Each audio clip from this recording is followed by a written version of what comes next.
German Chancellor Angela Merkel and Russian President Vladimir Putin meeting outside Berlin this weekend for tough talks that ended with no obvious progress made.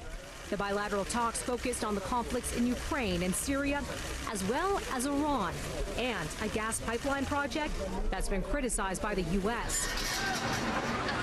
A key topic for the talks, though, Syria, a conflict which the two leaders are on opposite sides of. Speaking to media alongside Merkel, Putin raised the issue of global funding to help Syria rebuild, saying the priority should be helping Syrian civilians displaced during the country's 7-year-long war return home. I remind you that there are 1 million refugees in Jordan and 1 million in Lebanon, Putin told reporters, calling the Syrian refugee crisis a potentially huge burden for Europe.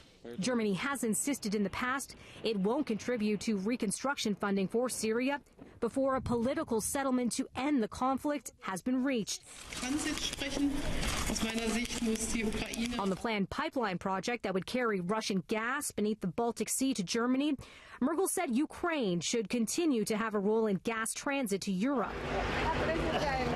Before arriving in Berlin for the talks, the Russian president danced with Austria's foreign minister at her wedding and toasted the newlyweds in German, a move some say is surprising, given that the European Union remains at odds with Russia over Moscow's annexation of Ukraine's Crimea region. Neither Merkel nor Putin took questions ahead of their meeting, and no agreements were reached. But Merkel had warned ahead of their sit-down that the meeting was one of necessity. She said, in part, that the number of problems that occupy us, from Ukraine and Syria to the issue of economic cooperation, is so big that it is justified to be in a permanent dialogue.